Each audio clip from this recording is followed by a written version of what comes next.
Hello, and welcome back to the channel. As most of you know, I'm Topher. And for those of you who don't know and just randomly decided to click on my video, welcome to the channel. I'm Topher. Thank you for stopping by. So we're here to do a reaction, and we're diving back into our dining table. We're diving into episode 8. I just finished reacting to episode 7 and 6 and 5 and 4 and 3 and 2. And yeah, we are continuing at the end of last episode. Minoru just ran down the steps and laid one on Yutaka. He's just like, I'm assuming they didn't actually show us. We just saw the backs of heads. But in my head canon, that's what was happening. They were just going, because that's how people kiss, right? I don't know. I've been single a very long time, so I couldn't tell you. But we're going to dive in and just see where this episode takes us.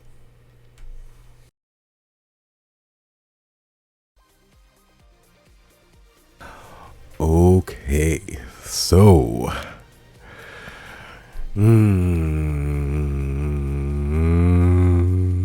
okay, so uncomfortableness is in the air, as is expected whenever one person sort of quasi confesses feelings and the other person is either not on the same page or is not aware that they're on the same page. So right now, Minoru, he did something impulsive. He went and kissed him on the cheek, which in these series, as far as impulsive deeds go, pretty low on the offensive scale. Cheek kiss, I'm like, okay, I can live with this. That's fine. And he's like, oh no, what did I just do? And he ran off. So I would have thought the cheek kiss would have been more than enough to convey what feelings Minoru had for Yutaka. Like, in my head, if we were having this conversation and someone just stopped, they ran down the stairs and then they just planted this kiss on my cheek, so soft, so delicate, so just intimate, I would be like, oh, well, this person must be feeling some type of way. That is just the narrative I would spin in my head.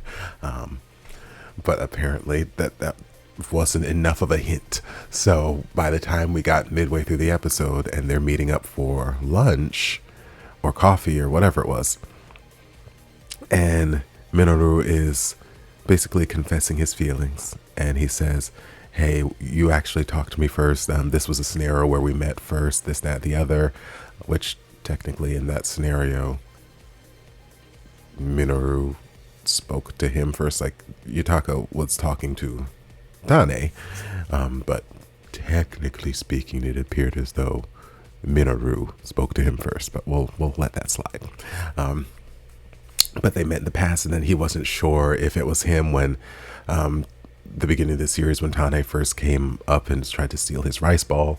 But then no, he's come to realize that it is him, and it's given him this I don't know, zest for life again. He enjoys life. He went through this period when his mom passed where it's this emptiness, this sense of emptiness, and just not really feeling the inspiration of life, not really just kind of going through the motions.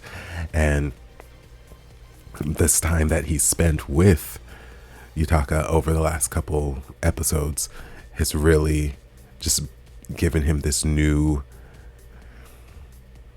newfound sense of loving life. And he gets excited about the prospect of spending time with him. What are we going to eat next? What are we going to do next? This, that, the other. Like, it's exciting. But he also is aware that there's a chance that Yutaka may not feel the same, and he didn't want to tell him this because he didn't want Yutaka to feel uncomfortable. So it's like, after this, here, hold my hand. And after this, we're going to go right back to just being what we were. We're going to go back like nothing's changed, and I don't want you to feel awkward, this, that, the other. And that I can understand, because I've had that conversation before, but for me it was a one-sided crush where it's like, okay, I just need to get this out of my system. I need to say this to someone other than myself. just so you can either, hey, take me up on this offer and we can go start crushing on each other, or I can move on. But, sitting in that limbo state of would he like me? Would he not like me? Should I do this? Blah, blah, blah. It's torture. And you can stay in that state for years, if not longer. So I've had that conversation. I get it, where it's like, this is how I feel, but I don't want things to change between us. So after this, just don't, if you don't have any interest, don't worry about it. We'll go back to the way things were. It won't be easy, but it can happen. It can happen. But obviously, as we've seen throughout the series and as this episode progressed after that point, it would prove to be very difficult for them to go back to just how things were, because Minoru likes him, and he said the words. Yutaka said the words, I can't go back to the way things were. And I think it's fairly obvious that he does like him. I just think that he was caught off guard by the whole situation, and it was a lot for him to process, and he needed his time to process, and he probably still needs a little bit more time to process. But I don't think that he can go back to them just being friends like it was before. So both of them are kind of in the same headspace in that regards, but they're trying to be respectful of the other person's feelings. I love how aware Daddy is and how just supportive he is. Just this sort of undercover ally, like, hey, I noticed you really like Yutaka. He's like, what are you talking about? I don't like anybody. Like, hey, if Yutaka's coming over, we can make a big hot pot. We can put in some crab and everything. Hey, and you could see when Minoru's like, oh, I don't think he's coming, and I'm not going to shower. It's like, okay, something's going on.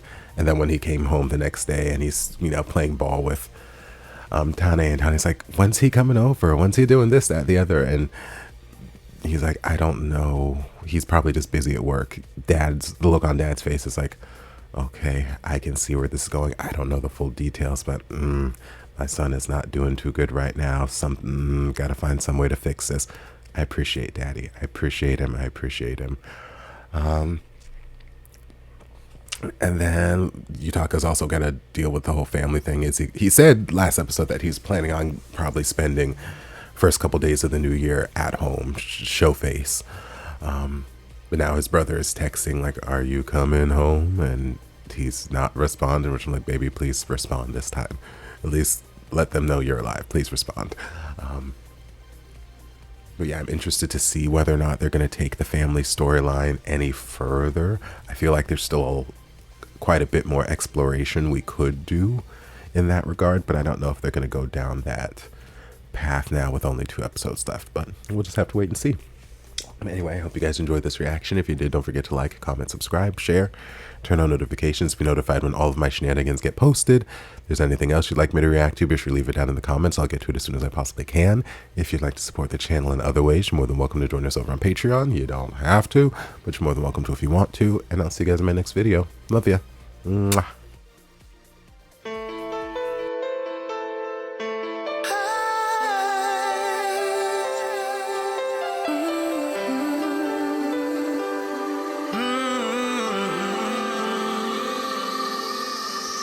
Stranded here, stranded here, stranded.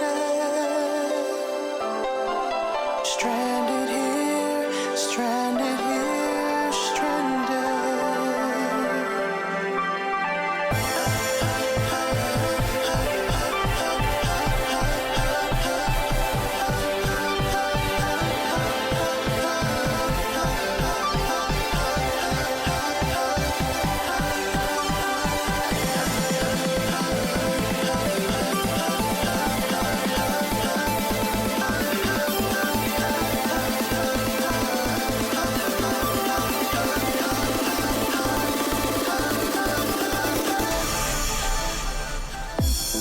There was a time we had